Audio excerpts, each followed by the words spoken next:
gaungnya program MSIB di masing-masing perguruan tinggi Bapak Ibu dari Sabang sampai Merauke.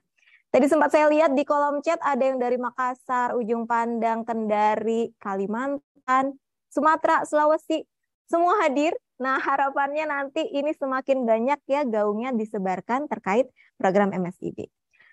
Nah, kemudian ketika kita tanya kembali nih, apa saja sih upaya yang sudah dilakukan oleh Bapak Ibu di perguruan tinggi masing-masing terkait pemahaman tentang MSIB? Kabar gembira lagi nih, mayoritas dari Bapak Ibu menjawab 69,2% sudah melakukan sosialisasi.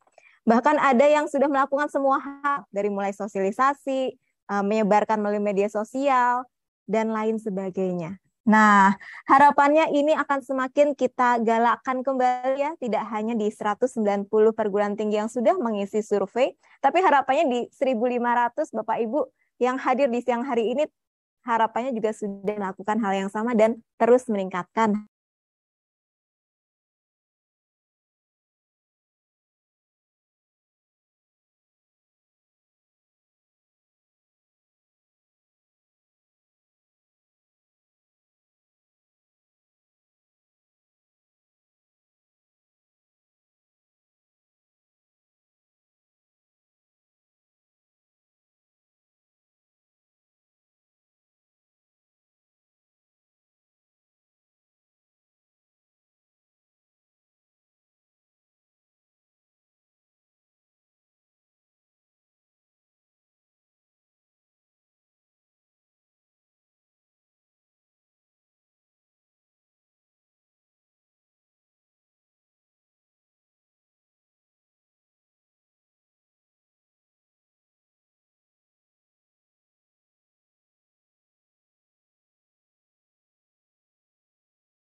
Ya, dengan hasil survei yang tadi bahwa memang katanya tingkat pemahamannya cukup bagus begitu ya, tapi ternyata masih ada yang perlu ditingkatkan lagi di internal SDM-nya, barangkali koordinasi maupun implementasi yang lebih lanjut.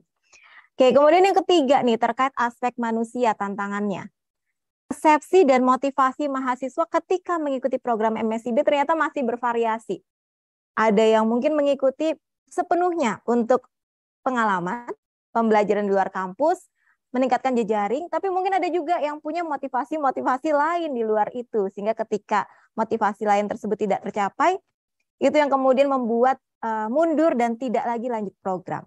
Tantangan berikutnya ada kesiapan SDM internal kampus dengan berbagai perubahan paradigma dari pembelajaran yang konvensional menjadi pembelajaran berbasis kompetensi dan saat ini juga menginjak ke era digital.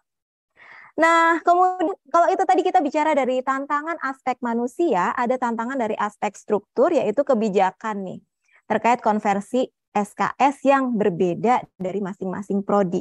Nah, sebagaimana tadi arahan yang sudah disampaikan oleh Bu Kiki dan Pak Beni secara detail, tentunya ini perlu banget ya membentuk ekosistem yang lebih fleksibel terkait hal ini, kebijakan baru yang bisa menjembatani hal tersebut. Kemudian belum ada tim khusus yang dibentuk.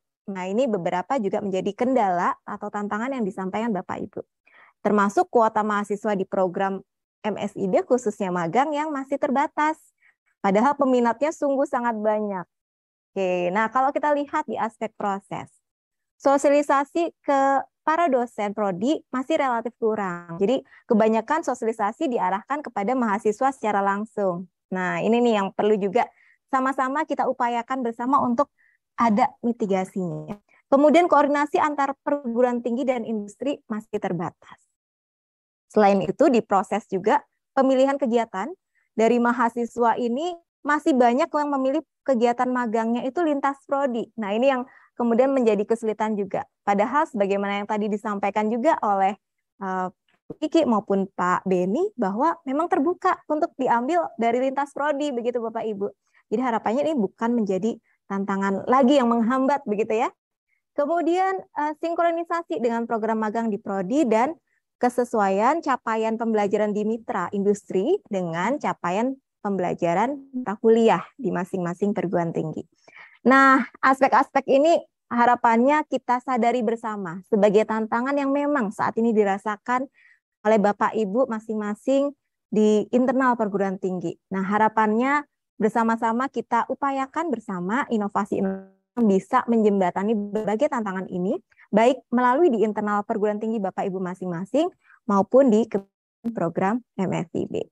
Nah, tentunya untuk itu kita akan ulas secara langsung dan lebih detail lagi bersama Kepala Program Magang dan Studi Independen Bersertifikat adalah Mas Tutus Kusuma yang sudah hadir bersama kita juga. Kepada Mas Tutus, kami persilahkan.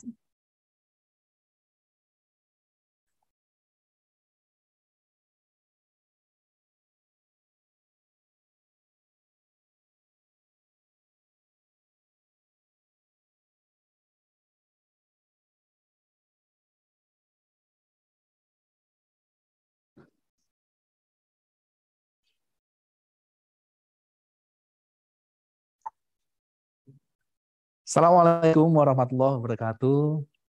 Selamat siang, salam sejahtera bagi kita semuanya. Om Swastiastu, Namo Buddhaya, salam kebajikan, Rahayu. Terima kasih Bapak Ibu semuanya atas kehadirannya. Sebuah kebahagiaan bagi kami bisa menyambut seluruh pimpinan perguruan tinggi yang hadir saat ini. Ada 1.400-an kampus yang hadir. Dan terima kasih atas mahasiswa yang sudah didukung sepenuhnya oleh Bapak Ibu semuanya yang kemarin telah mengikuti program MSIB di angkatan pertama dan angkatan kedua. Tentu ini bukan sebuah proses yang mudah Bapak Ibu semuanya. Tapi dengan dukungan Bapak Ibu semuanya di seluruh Indonesia, program ini bisa berjalan dengan lancar.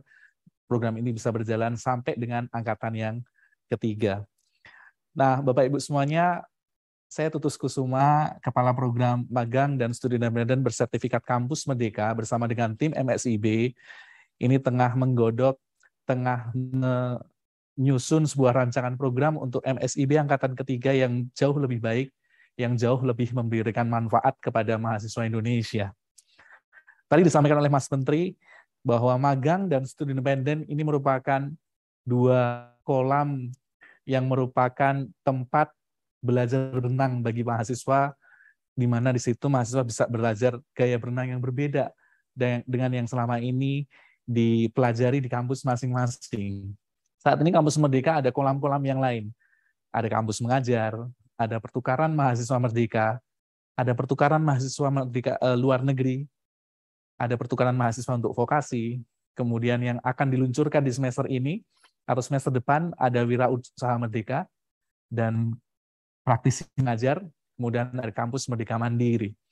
Nah, ini adalah program-program yang tadi memberikan kolam-kolam berenang di mana mahasiswa tidak akan hanya belajar satu gaya berenang saja, tapi juga gaya berenang yang lain, di mana di situ berenang di kolam yang mungkin kedalamannya berbeda dengan kedalaman di kampus, yang mungkin ada arusnya yang berbeda dari yang ada di kampus, kemudian luasnya juga mungkin berbeda, kan gelombang dan cuacanya mungkin berbeda yang selama ini dipelajari di kampus. Harapannya program ini nanti memberikan sebuah insight, sebuah pengalaman baru bagi mahasiswa yang nanti akan muncul atau memunculkan sebuah pengetahuan, skill, dan terutama attitude bagi mahasiswa Indonesia yang jauh lebih baik dan siap menghadapi tantangan masa depan.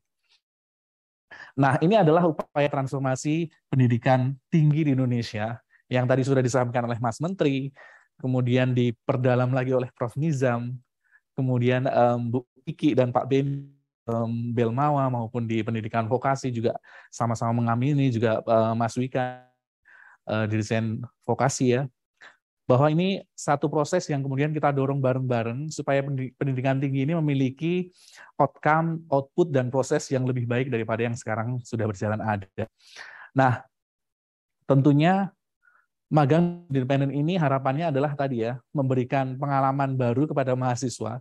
Kalau pertukaran mahasiswa Merdeka misalnya, itu memberikan kesempatan kepada mahasiswa untuk belajar satu semester di kampus lain, sementara kampus mengajar, itu mengajak mahasiswa-mahasiswa untuk belajar literasi dan numerasi dengan memberikan pembelajaran ke SD-SD atau ke sekolah-sekolah menengah di daerah-daerah. Sementara magang ini mengajak mahasiswa Indonesia untuk merasakan langsung dunia profesional, dunia industri, dan mengerjakan proyek itu seperti apa. Nah, harapannya dengan mengikuti magang ini, mahasiswa tidak hanya melihat dan mendengar saja. Oh, kalau kamu lulusan teknik industri, kamu nanti akan bekerja begini loh. Kalau kamu lulusan psikologi, nanti pekerjaannya ini. Nanti kalau kamu dari fakultas ekonomi atau dari akuntansi, kamu akan mengerjakan proyek yang seperti ini. Nah, dalam program ini, mahasiswa akan diajak langsung untuk terjun, ya didampingi oleh montor profesional, kemudian mengerjakan proyek-proyek yang bernilai tinggi bagi organisasi tempat mahasiswa tersebut menjalani program. Nah, kemudian apa yang disebut sebagai magang dan studi independen? Kenapa ada dua program nih? Kayaknya satu program tapi ada magang dan ada studi independen bersertifikat. Kalau magang itu kita mengajak mahasiswa untuk menjalani posisi, ya, atau sebuah profesi yang memang ada di dunia profesional dan dunia industri. Misalnya ada UI UX designer, kemudian ada sistem analis, kemudian ada programmer di situ. Nah, mahasiswa menjalani posisi-posisi tersebut sambil mengerjakan atau menyelesaikan solusi. Kemudian nanti di akhir program, mahasiswa akan diberikan asesmen atau penilaian atas kompetensi yang dipelajari, kemudian di situ akan diberikan sertifikat. Nah, kalau studi independen, mahasiswa selama 1 semester belajar modul-modul untuk meningkatkan kualitas hard skill maupun soft skill-nya. Kemudian pada bulan-bulan terakhir, mungkin di bulan keempat, bulan kelima, mahasiswa ini akan dilibatkan dalam sebuah proyek bernilai tinggi yang itu dilakukan secara kolaboratif dengan mahasiswa yang lain. Nah, itu bedanya tuh, sedikit bedanya. Tapi secara konsep ini merupakan satu program yang mirip-mirip yang mengajak mahasiswa merasakan langsung tuh dunia profesional itu seperti apa. Nah, dasar hukum atau dasar kami mengkonsepkan program magang dan studi sertifikat ini adalah tentunya sesuai dengan peraturan yang dikeluarkan oleh Mas Menteri ya, yaitu keputusan Menteri nomor 74 yang di situ masuk juga ada pengaturan bagaimana konversi SKS-nya, kemudian bagaimana kampus bisa mengakomodasi penyelarasannya di dunia kampus, itu sudah ada semua itu. Ya, terutama setiap mahasiswa nanti akan menjalani program di tempat mitra, bukan di tempat kami, yang di situ memberikan aktivitas-aktivitas yang setara dengan pembelajaran sejumlah 20 SKS selama 1 semester. Kalau kita hitung satu SKS misalnya, itu adalah 170 menit, berarti aktivitasnya seperti apa. Tentunya aktivitas 20 SKS itu nanti tidak hanya pembelajaran di kelas saja atau berupa online learning saja, tapi juga pembelajaran yang berupa penugasan-penugasan, ada mentorship, ada diskusi-diskusi dalam kelompok, ada dilibatkan dalam proyek, atau bahkan mitra-mitra yang memang mengajak mahasiswa untuk langsung ke lokasi, itu mahasiswa diterjunkan langsung untuk menyelesaikan masalah yang ada di lokasi mitra. Nah, ini hal yang mendasari bagaimana kami mengkonsepkan program magang dan studi independen yang saat ini sudah masuk ke angkatan yang ketiga. Di angkatan pertama, ada 12.900 siswa yang kami akomodasi, kemudian menjalani program di 121 mitra. Waktu itu lebih dari 50% mitra mengaku puas dengan kualitas mahasiswa. Padahal tadi disampaikan Bu Kiki sama Pak Beni ya, bahwa mahasiswa yang ikut program ini yang boleh menjalani program adalah mereka yang minimal sudah menjalani semester 3 kalau di 2, semester 4 kalau misalnya di D3, kemudian di S1 minimal dia masuk ke semester 5. Artinya mereka masih mahasiswa tuh. Tapi oleh para mitra ini dipandang kualitasnya sepadan. Bahkan di survei terbaru, 80% dari mitra itu merasa puas dengan hasil seleksi mahasiswanya yang saat ini sedang berjalan. Nah, kita akan lihat nih dampaknya lagi yang akan terjadi di semester kedua ini seperti apa di akhir program nanti, dan kita mengajak Bapak Ibu semuanya untuk memberikan manfaat itu yang lebih luas ke mahasiswa Bapak Ibu semuanya. Nah, saat ini MSIB sudah diikuti oleh banyak sekali mitra Bapak Ibu, ada 121 mitra di pertama, dan di semester kedua ada 152 mitra, di mana di situ memagangkan atau dijalani program ada sekitar 24.900 mahasiswa, dan sebenarnya ada ratusan mitra lain yang saat ini sudah mengantri Bapak Ibu. Jadi Bapak Ibu kalau mengarahkan mahasiswanya untuk mendaftar sekarang mungkin belum ada, tapi dalam 1 pekan, 2 pekan ke depan akan ada puluhan yang sudah dipublish di sana atau bisa dilamar oleh para mahasiswa. Perusahaan-perusahaan besar nasional, BUMN, bahkan kementerian dan lembaga itu sudah terlibat dalam program ini sejak program angkatan yang pertama. Dan semester ketiga atau angkatan ketiga akan lebih banyak lagi mitra-mitra yang bergabung, karena kita melihat bahwa banyak mitra yang kemudian tertarik dan mereka bersedia untuk menyediakan program untuk lebih banyak mahasiswa lagi dengan kualitas yang jauh lebih tinggi lagi. Nah, ini tantangannya Bapak Ibu. Karena peminatnya banyak, sementara kita terbatas kuota mahasiswa ya Bapak Ibu, sehingga kita adakan yang namanya proses review atau seleksi mitra. Jadi mitra yang mendaftar tidak serta-merta akan diterima. Jadi kita mengkurasi program yang disediakan oleh mitra berupa proposal, kemudian ada interview, ada in-depth interview dengan para mentor. Di situ kita memastikan bahwa programnya berkualitas tinggi. Nah, mitra-mitra yang bersedia berkomitmen selama 1 semester ini, inilah yang kemudian kita terima. Kemudian programnya bisa dilamar oleh para mahasiswa. Ya, saat ini sudah ada 3.000 proposal yang siap untuk mengantri dan kita menunggu proses reviewnya dalam 1-2 pekan ini. Harapannya nanti di pertengahan Juni sudah bisa dipublikasikan dan mahasiswa Bapak Ibu semua sudah bisa melamar di sana. Nah, apa tujuan dari magang? Ya, kalau tadi ada 2 ya, magang dan studi independen. Tujuan dari magang adalah sebenarnya 2 hal nih, Bapak Ibu. Yang pertama adalah supaya mahasiswa nanti merasakan posisi tertentu itu seperti apa sih kenyataannya di dalam dunia profesional maupun dunia industri. Tapi dari sisi perusahaan atau dari sisi industri ternyata juga bermanfaat. Ya, banyak sekali manfaatnya. Salah satunya adalah ini sudah dijadikan sebagai salah satu cadangan untuk penyedia talenta yang terbaik di Indonesia. Sekitar tadi separuh lebih dari mitra itu mengaku puas dengan hasil seleksi mereka dari sisi mahasiswa dan 25% lebih itu mengaku sangat puas. Ya, bahkan di angkatan pertama di situ ada sekitar 500 golden ticket yang disediakan oleh semua mitra, di mana mahasiswa yang masih mahasiswa ini yang mungkin masih 1-2 tahun lagi lulus, itu sudah disediakan, kamu kalau lulus nanti neruskan sebagai karyawan di tempat kami. Itu sudah ada seperti itu. Di semester kedua ini juga sama. Ada banyak sekali mitra yang kemudian menyediakan golden ticket untuk menjadi full-time employee bagi mahasiswa yang memang berkomitmen menjalani program dengan bagus, bahkan di situ performanya juga termasuk luar biasa atau outstanding. Nah, ini yang pertama bagi magang. Ya, harapannya nanti ini menjadi salah satu cara bagaimana talenta-talenta terbaik Indonesia itu bisa dilirik oleh perusahaan yang tepat, sekaligus disituasinya atau tingkat ketahanan mahasiswa itu untuk bertahan dalam perusahaan itu akan tinggi. Ya, karena bayangkan nih Bapak Ibu, kalau misalnya proses seleksi yang dilakukan selama ini secara konvensional, mungkin mitra atau dunia industri hanya sempat menguji mahasiswa itu dalam proses asesmen, interview dalam 1-2 kali pertemuan. 2 jam, 3 jam, mungkin 2 hari, 3 hari. Tapi dengan magang ini, semua mitra bisa mengamati setiap pengetahuan, knowledge, skill, kompetensi dari mahasiswa, bahkan attitude atau karakter dari mahasiswa itu selama 1 semester penuh, 4,5 atau 5 bulan. Yang mana di situ tentunya mitra akan melihat ya potensinya dari para mahasiswa itu seperti apa secara lebih in-depth, termasuk komitmen dalam menjalani tugas dan menyelesaikan pekerjaan. Nah, ini tujuan dari program magang. Nah, sementara studi independen, kenapa ada studi independen?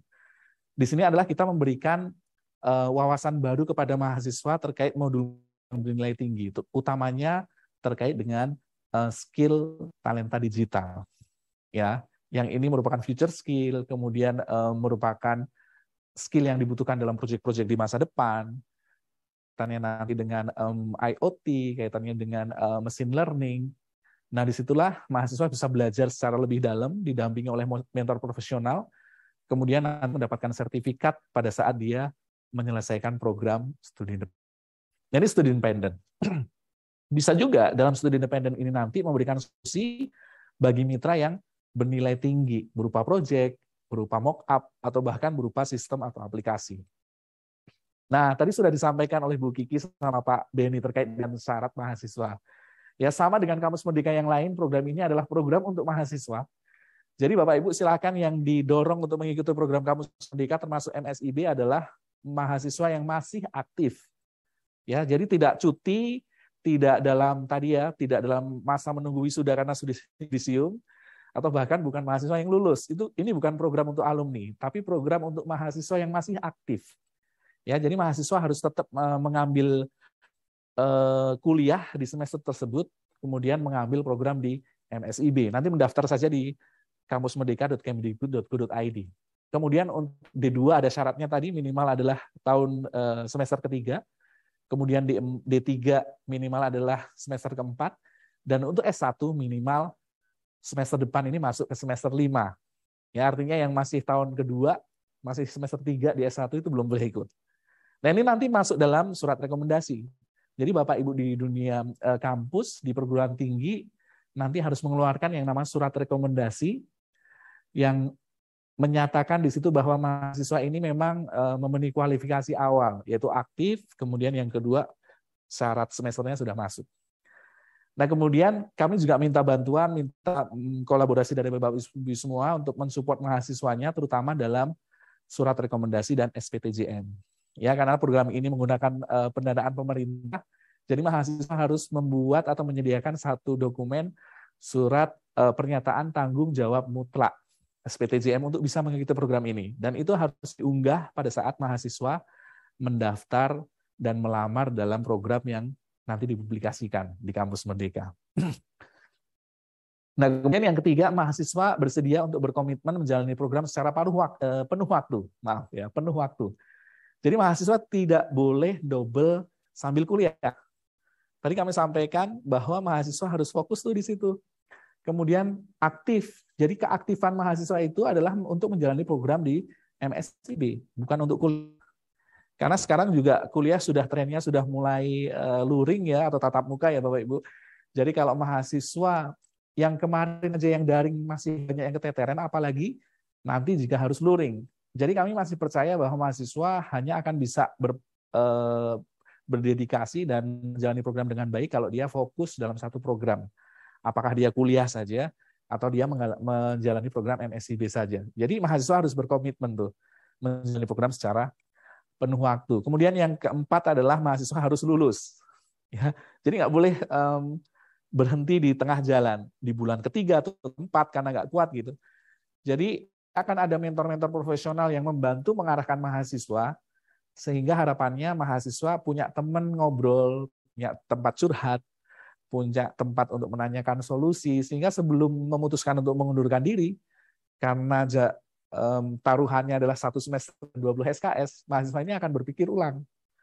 Ya, saya mau meneruskan atau mengundurkan diri ya. Oh, ternyata bisa nih. Saya akan menjalani sampai selesai. Jadi mahasiswa harus lulus. Itu kaitannya sama SPTJM tadi. Harus lulus dari program magang dan studi independen bersertifikat sampai dengan 1 semester. Nggak boleh berhenti di tengah jalan. Kemudian yang kelima adalah mahasiswa tadi harus mendirikan surat rekomendasi dan SPTJM. Kemudian yang terakhir ada kualifikasi posisi yang nanti akan dilakukan proses seleksi oleh para mitra.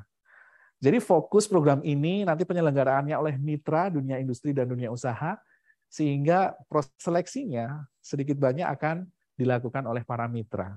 Apakah dia lolos proses asesmen, apakah dia interviewnya bagus, apakah dia bagus pada saat FGD, itu mitra yang menentukan. Tapi kualifikasi awal, kita yang nanti akan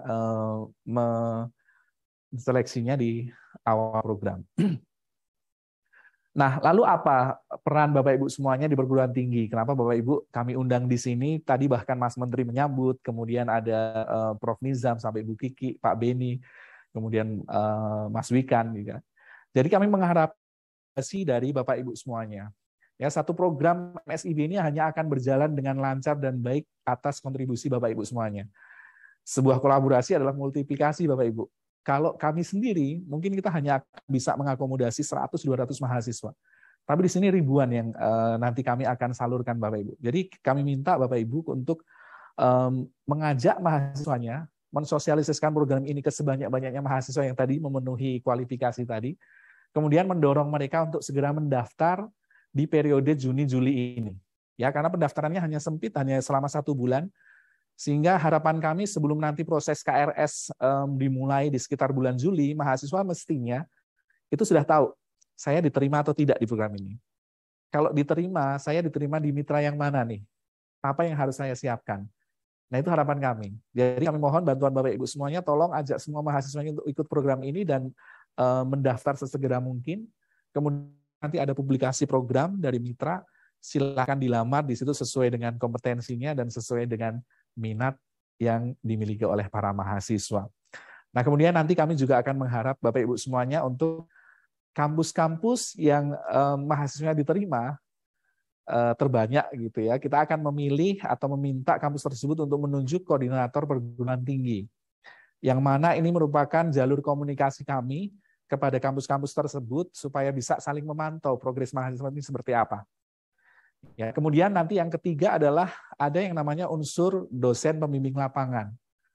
Nah, dosen pembimbing lapangan ini adalah mereka-mereka yang nanti akan kami tempelkan ke mitra, disetujui oleh mitra, kemudian di situ membantu mengamati aktivitas yang ada di mahasiswa, kemudian ini nanti pada saat dibawa ke kampus, ini rekomendasinya, kompetensinya apa nih? Nah, sehingga Bapak Ibu yang nanti akan mendapatkan mahasiswanya balik lagi ke kampus, Bapak Ibu yang ada di Prodi akan mendapatkan gambaran. Oh, anak mahasiswa saya ini di sana, misalnya di PTP, di Indonesia Power, ini belajar ini. Oh, ternyata aktivitasnya sekian. Oh, berarti memang sesuai dengan kompetensinya, misalnya seperti itu. Kemudian nanti yang magang di Lazada misalnya. Oh, belajarnya tidak hanya digital marketing, tapi juga di situ ada terkait dengan budaya, terkait dengan communication skill. Oh, berarti memang belajarannya komprehensif. Nah, itu yang nanti akan dibuat oleh para dosen pembimbing lapangan ini.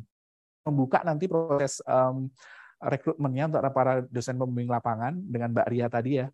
Bapak Ibu semuanya bisa kemudian mengarahkan para dosennya yang kompetensinya relevan dengan dunia mitra yang nanti kami akan terima, sehingga bisa nempel di situ sebagai dosen pembimbing lapangan. Nah, kemudian yang ketiga tentunya program ini tidak akan sukses tanpa adanya penyelarasan atau pengakuan SKS. Jadi kami mengharapkan sekali Bapak Ibu semuanya membuka semua peluang kepada semua mahasiswa untuk bisa menjalani program ini tanpa harus tertinggal dalam kuliahnya. Sehingga apa? Harus ada pengakuan atau penyelarasan SKS. Caranya bagaimana? Diskursus-diskursus atau diskusi-diskusi, atau mungkin Bapak Ibu mau ada in-depth diseminasi gitu dengan beberapa duta kampus Merdeka, kita ada nih di kampus-kampus, Bapak Ibu bisa mengakses ke sana. Jadi Bapak Ibu bisa dengan para prodi, dengan para pimpinan, rektor, wakil rektor, atau para direktur, supaya program ini bisa diinternalisasi dengan lebih lancar di level perguruan tinggi. Kemudian yang terakhir adalah tentunya kita meminta Bapak Ibu semuanya untuk program ini nantinya itu kemudian diintegrasikan dalam sebuah program kampus Merdeka di kampus Bapak Ibu semuanya.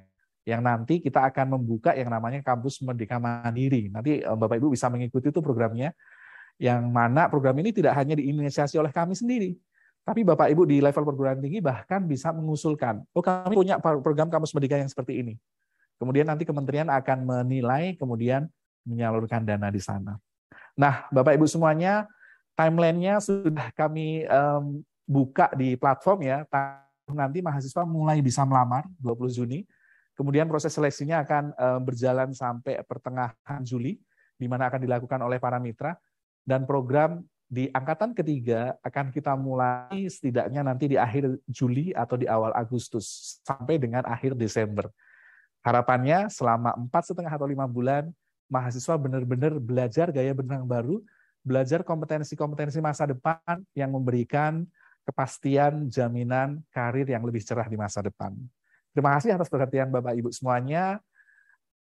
Marilah kita bersama-sama berproses menuju sukses. Assalamualaikum warahmatullahi wabarakatuh.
Oke, terima kasih Mas Tutus. Wah, seru banget ya tadi. Semakin jelas ya Bapak Ibu harapannya setelah dipaparkan langsung nih sama Mas Tutus tentang berbagai hal yang akan kita buka, kemudian kebijakan-kebijakan di MSIB Angkatan 3. Nah, kita akan buka sesi diskusi dan tanya jawab nih Bapak Ibu, dan saya melihat di fitur Q&A sudah banyak banget nih dari Bapak Ibu yang sudah mulai menanyakan begitu ya. Beberapa sudah dijawab juga oleh tim kami, tapi beberapa akan kita bahas langsung nih agar semakin banyak yang tahu nih terkait hal-hal tersebut, karena beberapa persepsi perlu kami luruskan nih. Nah, Bapak Ibu juga boleh banget untuk menyampaikan pertanyaan melalui raise hand. Jadi mohon sekarang yang sudah raise hand bisa di lower dulu. Dan pastikan yang betul-betul raise hand adalah memang Bapak Ibu yang memang ada pertanyaan yang ingin disampaikan secara langsung kepada Mas Tutus nih dalam kesempatan kali ini. Baik Mas Tutus, thank you nih tadi paparannya luar biasa. Nah, boleh ya kita langsung injak ke diskusi dan tanya jawab Mas Boleh, Tutus? Maria. Nah, ini ada pertanyaan dari Ibu Peggy Ratna Marlianingrum. Selamat siang, kami dari STIE Muhammadiyah Jakarta ingin menanyakan, kemarin infonya mahasiswa KIP tidak bisa mengikuti MSIB. Kesempatan apa yang dapat diberikan mahasiswa yang mendapat KIP karena mereka juga memiliki keinginan untuk mengikuti MSIB ini? Nah, silakan Mas. Baik, Bu Peggy. Kami bisa pastikan ya bahwa informasi tersebut tidak benar. Ya, karena saat ini pun ada banyak mahasiswa yang merupakan peserta atau penerima beasiswa KIP yang itu tetap bisa menjalani program dengan baik. Nah, yang terjadi adalah tidak boleh ada double funding. Ya, tidak boleh ada pendanaan pada komponen yang sama. Misalnya nih, ternyata mahasiswa mendapatkan beasiswa misalnya KIP ya.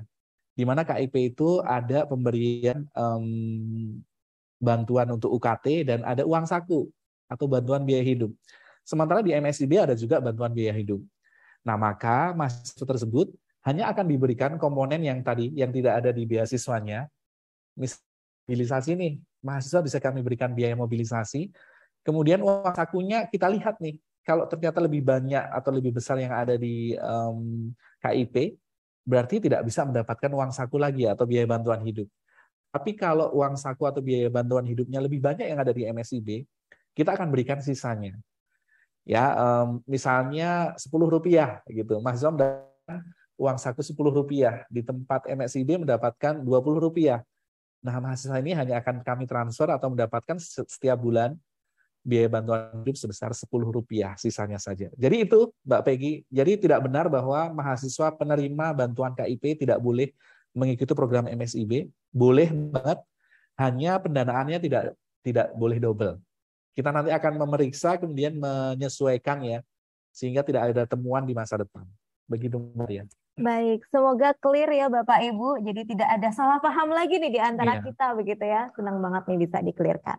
Nah, mengkelirkan beberapa hal lain lagi nih Mas Tutus yang masuk juga di kolom Q&A. Dari Bapak Hasan Basri, Universitas Madura. Apakah siswa yang mengikuti program studi independen tidak memperoleh uang saku atau minimal uang paket untuk kuota nih Mas Tutus? Baik. Nah, Bapak Ibu, survei sejak midpoint di angkatan pertama, kemudian endpoint di angkatan pertama, dan midpoint di angkatan kedua ini hasilnya konsisten Bapak Ibu. Jadi mahasiswa mengikuti program magang dan studi independen tujuan utamanya adalah untuk mendapatkan kompetensi yang lain yang diperoleh di kampus. Itu nomor satu tuh Bapak. Nomor kedua adalah mahasiswa berharap bisa mendapatkan jaringan atau akses kepada orang-orang yang nanti mungkin berpengaruh atau bisa memberikan wawasan di masa depan. Itu yang kedua, jaringan. Yang ketiga adalah terkait dengan mahasiswa ingin merasakan sendiri dunia industri itu seperti apa. Nah, masalah uang saku itu ada di nomor 5 atau nomor 6. Ya, jadi ini sesuai juga dengan semangat kami. Jadi yang kita berikan dalam program magang dan studi independen adalah sebuah pengalaman, sebuah program yang mahasiswa bisa ikuti, yang itu sebenarnya jauh lebih berharga di masa depan bagi mahasiswa tersebut daripada uang saku. Nah, catatannya lagi, Pak Hasan Basri ya, program khususnya untuk studi independen ini mostly atau sebagian besar dilakukan secara daring atau online. Ya, jadi pembelajarannya lebih banyak online. Mungkin ada 1-2 aktivitas yang terkait dengan riset atau wawancara ke lokasi atau pembuatan mock-up itu yang dilakukan secara luring. Tapi sebagian besar dilakukan secara online. Jadi kalau kami memandang mahasiswa akan sangat mendapatkan manfaat yang besar dengan ikut studi independen meskipun tidak akan mendapatkan uang saku.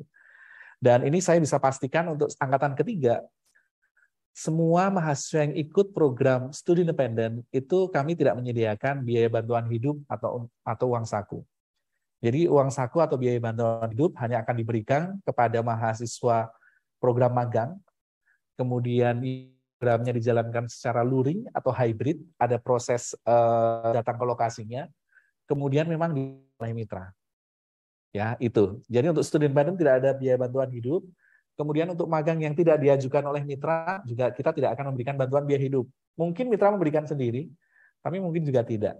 Nah, sehingga begini, Bapak Ibu, silahkan nanti bisa diskusikan dengan para mahasiswa, dan tekankan kepada mereka bahwa pembelajaran di studi independen, sesimpel apapun itu akan memberikan wawasan yang luas, yang lain, yang tidak diperoleh oleh para mahasiswa di kampus masing-masing. Jadi itu harapan kami bisa memberi pengganti gitu ya yang jauh lebih bermanfaat daripada sekedar biaya bantuan hidup atau uang saku.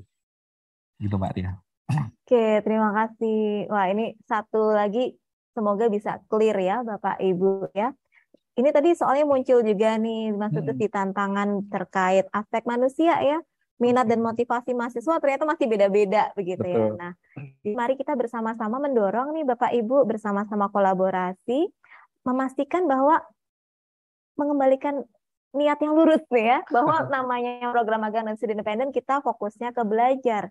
Jangan sampai bantuan biaya hidup itu justru menjadi pendorong utama begitu ya Mas Ucit, Iya, ya. saya berikan satu elaborasi atau gambaran ya Mbak Ria terkait dengan apa sih yang bisa diperoleh mahasiswa pada saat ikut studi independen tapi nggak dapat uang saku. Oke, gimana itu Mas? Misalnya nih, ada satu program yang saat ini berjalan dan itu sejak di angkatan pertama, satu mitra memberikan pembelajaran mengenai artificial intelligence. Yang itu kalau mahasiswa ikut kursusnya itu harus ada proses seleksi, kemudian biayanya mahal sampai 50 juta, 75 juta. Itu mitra memberikan secara cuma-cuma di program ini.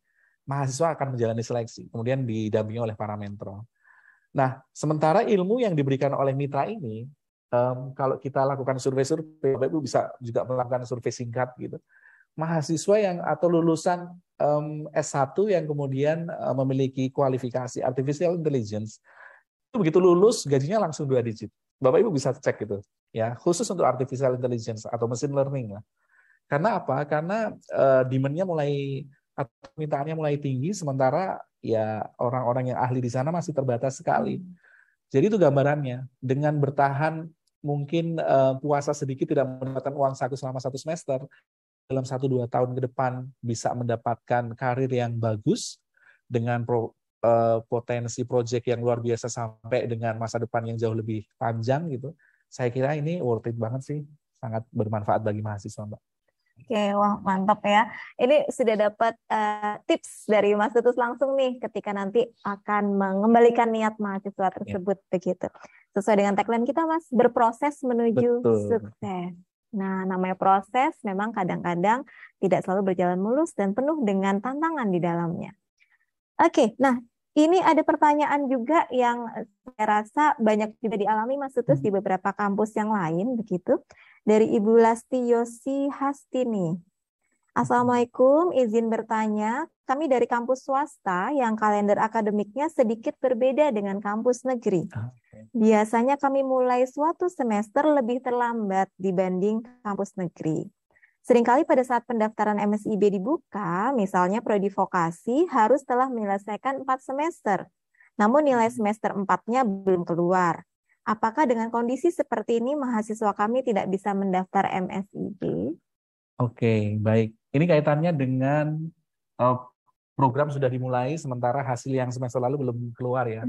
Ini banyak yang mengalami, Bapak Ibu. Ibu siapa tadi? Ibu Lasti. Ibu Lasti. Ini banyak kampus atau banyak mahasiswa dari kampus lain yang juga mengalami.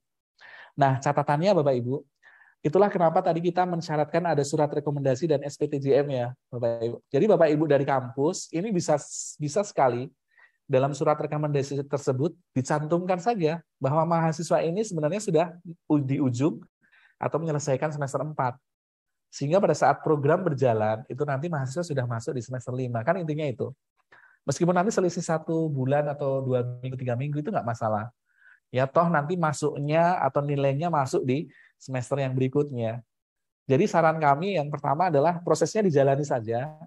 Kemudian nanti pada saat mahasiswa sudah harus onboarding, tolong itu dikasih saja untuk surat rekomendasi dan SPTJM, dan sebagai verifikasi kami, tolong di SPTJM atau di surat rekomendasi dinyatakan bahwa mahasiswa ini misalnya Fulan, dia dari jurusan ini atau prodi ini, kemudian sudah menjalani semester berapa. Sehingga pada saat program berjalan itu dia harusnya di semester berapa. Tolong dinyatakan di sana. Itu sudah cukup, Bapak Ibu. Jadi mahasiswa ini meskipun nanti kita mungkin akan secara sistem, tapi dengan adanya itu mitra yang menseleksi nanti bisa berkonsultasi dengan kami. Dan itu yang terjadi kemarin. Mitra ada yang, ini bagus nih Mas, tapi kayaknya masih semester 3 gitu. Padahal itu karena di PDDiktinya belum update saja. Setelah kami konfirmasi, ternyata mahasiswa sudah semester 5.